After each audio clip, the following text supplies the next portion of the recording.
Hello guys, Mr. Mold here, and as we're getting closer, we're very excited. This thing is actually finally happening. We're having the Mold Conference, and we're having the certification for CIRS, or also known as Chronic Inflammatory Response Syndrome. We are getting doctors left and right from all walks and specialties signed up to be able to become certified so they can be placed on the map. On a website, survivingmold.com, that receives more than 6 million hits a month, and people will be able to find their physician nearest them. Finally, guys, we have a system that people that have been affected by water damage building and sick building syndrome, they're going to be able to have doctors.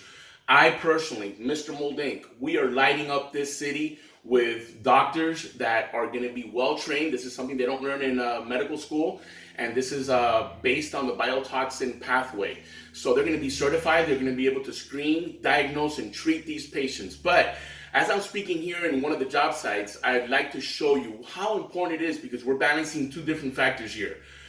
We are taking care of the health. We're finding the doctors to be able to treat these patients and get them back to a regular health. And believe you me, these guys and gals that have been affected by mold toxicity and have mycotoxins in their system are suffering from such a wide range of symptoms that right now we don't even have time in this video to go through the list. But what I will tell you is that it is so important for these people that are getting treatment and that are coming back to their health, not to get back to their toxic environment. So I'd like to show you guys what our job sites look like. And you've heard me say before, Christmas, winter wonderland, and how our job sites are supposed to look like.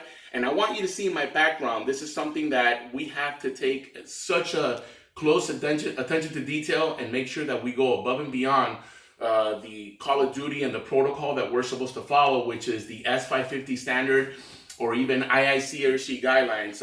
I want to take a close look and follow me for a second so you can see how we leave the wall cavities here. These are the studs and the partitions.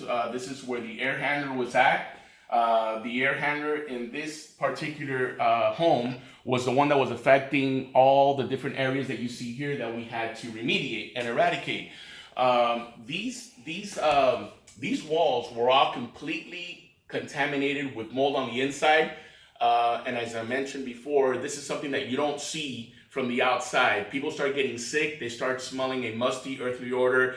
They may have a little bit of poor indoor air quality, and they may feel a high humidity because you see these ductworks, these are all brand new. The old ductworks had leaks in all the different intersections that as you see here. And what ends up happening is right now we're standing here, we can feel the heat transferring from the actual attic space. You see all the trusses up there in the roof? Okay, so with the insulation being wet, the cold air seeping from the ductwork meeting the hot air creates condensation as it reaches dew point. That starts to sweat and condense, and all that water starts to drip, and it starts to become absorbed by all the insulation that's up in the ceiling. So what it does essentially, it becomes one big damp register where you have a huge sponge effect, and all of a sudden this place starts to become extremely high in the relative humidity, starts to rise above 70%, and then problems with the health issues start to occur. But we've been able to eradicate all the mold and make sure that we have left all these areas. We're supposed to go 2 linear feet past the last evidence of mold. I want to show you guys how we've gone above and beyond that Call of Duty. It's like I tell my guys, I go through each and every one of these studs, which have to be wire brushed, HEPA vacuum. They have to be cleaned, fogged, and painted with an antimicrobial paint. Now, notice, these are metal studs. They're not supposed to be painted, but it is my stamp. It is the way we do business here. Yes, it's a lot more time consuming. Yes, there's a lot more labor involved. Yes, there's a lot more materials involved, but guess what, guys?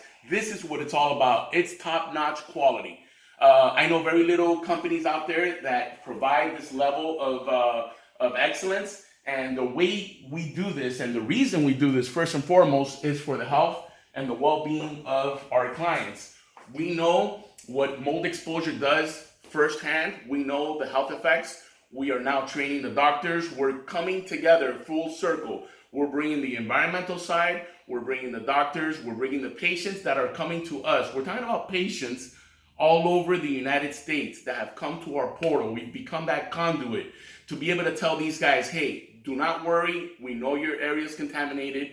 This is an illness that if you don't have the predisposition gene, it's a genomic level. And if you don't have that gene, more than likely anybody else in your family exposed to the same environment will not get as sick as some of these people do with chronic inflammatory response syndrome. So this is how it's supposed to look like. This is what it's supposed to end.